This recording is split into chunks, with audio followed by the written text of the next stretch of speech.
Coach, of course, we have to talk about Rishabh Pant's knock. As an opposition coach, what message will you give to your bowlers when a batter is playing some crazy, outrageous shots out there, and especially the way Pant plays? Your word on his knock, and of course the tactical plan that you can come up with. It's not. First of all, it's not surprising the way that he plays. We're a little bit surprised in the first innings the way he went about his work. He's got an incredible ability to put pressure back onto bowlers. We're planning for that though. We were planning leading into the summer.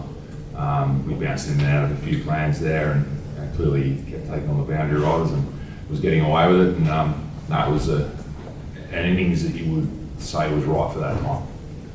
Scotty on the right. Andrew, just on Scott Boland's performances in the last 2 days. Like obviously, I think he's only been picked once in the Australian team when you've had Josh, Pat, and Mitchell available. But is he getting to the point now where it's genuine consideration where he's part of the big three? He's always a genuine consideration, Scotty, and every time he pitches up in the Australian colours, he delivers. So we're lucky to have those 4 quicks in Hazelwood, Cummins, Stark, and Boland, and the ability to keep them fit all together, I think, gives us options. And we're not surprised by Scotty's performances. And as you said, every time he plays, he does the job well. And his ability just to be relentless on a length, move the ball both ways is proving difficult, and in particular on the surface. Coach, how surprising is it for you to see this spicy wicket at this huge, very uncharacteristic of it? And you think this wicket has brought India back in this series because they were trailing 2-1? And normally a city wicket with the rain forecast from day 4, day 5 would have been much better served for Australia? No, I mean, the ground staff have done an incredible job in terms of, I think, creating a wicket with something in it. Traditionally here it's quite benign, and we've had a lot of draws, so a lot of people have been talking about the draws, so you're damned if you do it and damned if you don't, so this game's sped up. So I think he's trying to produce an even contest between bat and ball. Has it favoured bowlers a little bit more than what we expected and potentially the ground staff expected? There's no doubt about that. It's made for interesting cricket. I don't think it's brought India necessarily back into the series. I think low scoring games like this, it just heightens the pressure within it. So long way still to go. There's going to be plenty of cricket, so we'll see what happens. Andrew, did you sort of feel the need to have a chat to Sam Konstas after play on day 1, just with the running between him and Bumrah? My conversation to him was just around whether he's okay. Clearly, the way that India celebrated that, it was quite intimidating. I mean, it's clearly within the laws of the game, within the rules and regulations, so there's been no charges laid, but to have an opposition obviously sworn a non-striker like that was, we've got a duty of care to our player to make sure he's okay and in a headspace to go the next day and perform. So that's all those conversations were. Did you think that went too far? It's clear that it's acceptable because there was no fines or punishment, so I'll leave that up to the ICC and obviously Andy Pycroft and the match referee and the umpires out there. So if they thought that it was satisfactory, then I suppose that's the benchmark we're playing amongst. Andrew, a lot of examples of wickets tumbling in quick succession for both teams across the series. It's just a symptom of when Test cricket that, or has there been something specifically different about this series, just the quality of the bowling or conditions? I think the quality of bowling up front, I think both attacks are blessed with some probably generational talent that we're witnessing. The surfaces in Australia have been like this for a period of time, so they've been difficult to bat on. There's been more seam, the bowling averages come down and so have the batting averages. So we're not surprised by the nature of the games where a new batter coming in is always vulnerable, and we've seen that across the journey. But if you can get a partnership going, then you've shown that you can score runs on these surfaces. So am I surprised? No, bowling attacks have dominated in this game in particular, and even the MCG was offering enough. But if you were able to apply yourself as a batter, you're able to find ways through it. Louis? Andrew, just interested if some doubt over whether Jasper and Bumrah will bowl in the 4th innings, how much would your tactics potentially change if he wasn't involved?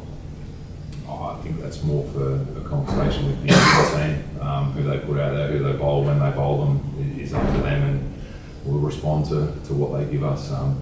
First and foremost, we've got 4 weeks to try to keep that total as low as possible. I thought it was an outstanding effort from both Pat and Scotty today. I think they had 10 overs each and we only bowled about 26. So to be still going that strong at this part of the series, I think is great recognition for them. Andrew, tomorrow it shapes as a legacy-defining day for this team, given the long-standing drought with this trophy, and more to the point, just the fact that you managed to win with several noteworthy run chases in recent times. How much faith do you think does that give you and the team? I think legacy conversations for others externally. We're here to win a series. We get great satisfaction out of winning a series against India. There's no doubt about that. What was the second part of the question? Just the run chases, say Edgbaston and Christchurch. How much confidence do you think that gives the guys?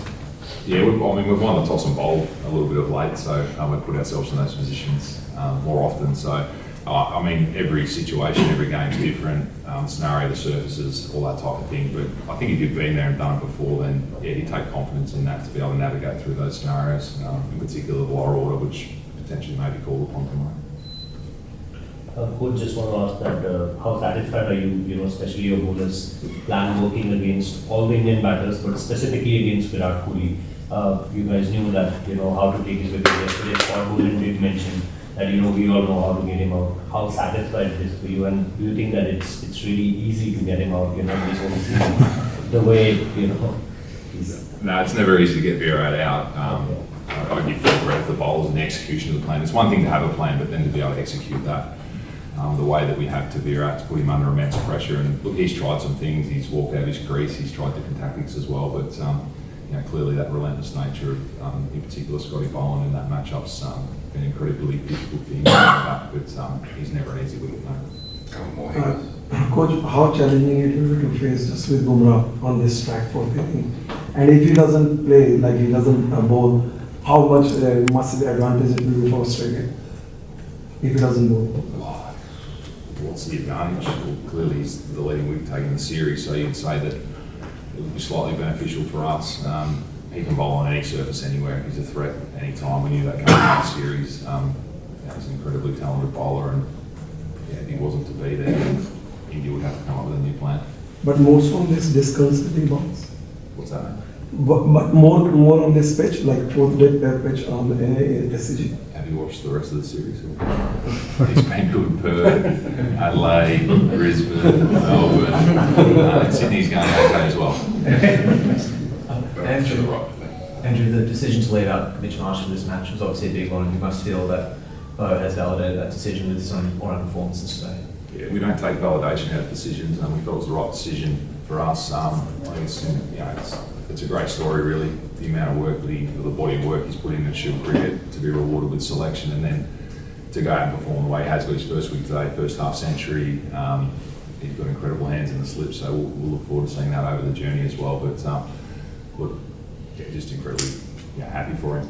You get your cap, you go out there, perform. You're at the level, and it just shows you that Shield performances are a great connection at the international level, which is good for our system as a whole. Last one, Jessica.